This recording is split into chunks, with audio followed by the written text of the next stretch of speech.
to see you succeed. I hope that you will actually consider calling it good at this point. Ryan Scott, the director of the Alaska Department of Fish and Game. Not very many pictures of this guy. This guy and this fella, the commissioner, Douglas Vincent Lang. These are the two behind all the disaster.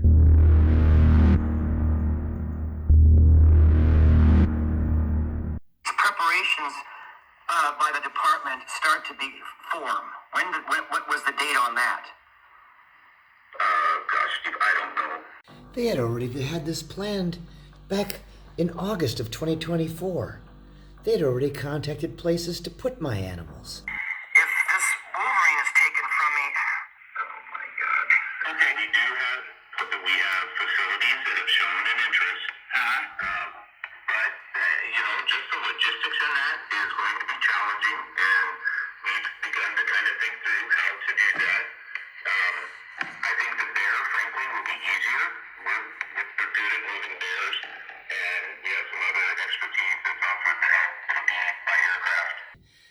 Ann Goplin and others in the USDA cooperated with the Alaska Department of Fish and Game in this clandestine operation to make sure that my license would expire, but neither of these agencies knew that I was going to fight.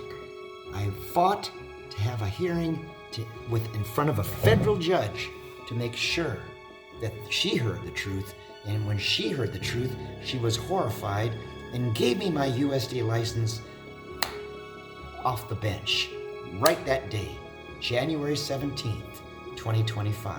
It doesn't matter about the USDA's concerns. No, Mr. Kroschel can't take a Wolverine out on a leash anymore and roll around in the grass.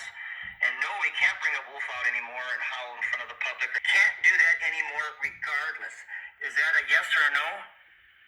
That's a yes. This phone conversation goes on for a long time.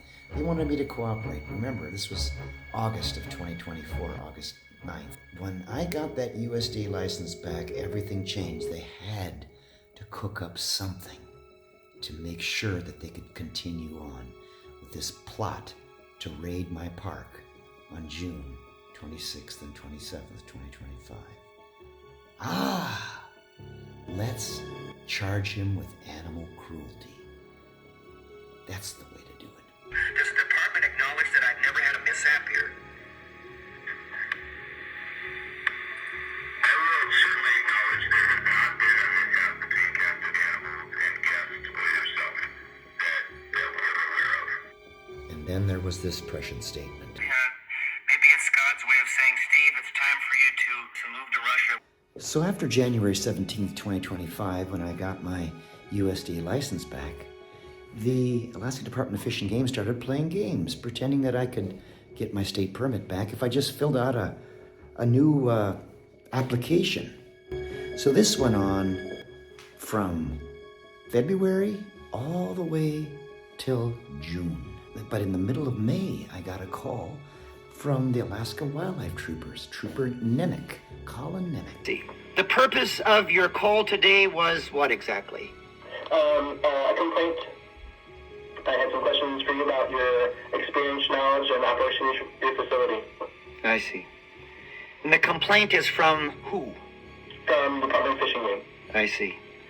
Thank you, Trooper Nemick. Thank you very much. And now you have the U.S. Fish and Wildlife Service sending me an email about an annual report. Well, are they in on it too?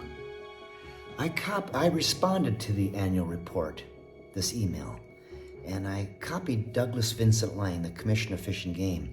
Here was his response, shifting the blame. This is a reminder that your annual report may be due in 30 days. Well, I'm not going to ignore that, so I wrote this to Beth Pattinson, the U.S. Fish and Wildlife Service Permit Officer in Anchorage, that I have zero answers for an annual report. Mr. Lang belongs anywhere but as the Commissioner of Department of Fish and Game. Well, this didn't sit well with Doug Vincent Lang.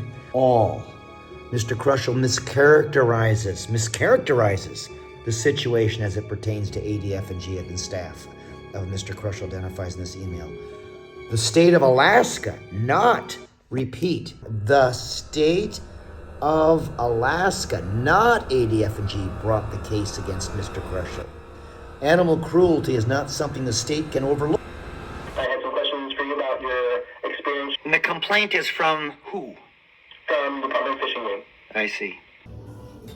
The Russians consider me a Wolverine expert seeking political asylum in this country.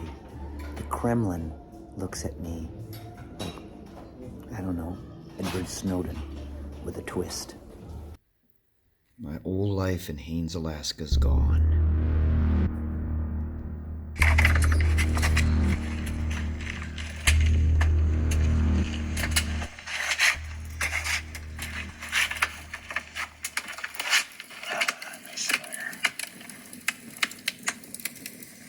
Peaceful days living in the mountains of Alaska like a wild man are over, I'm afraid.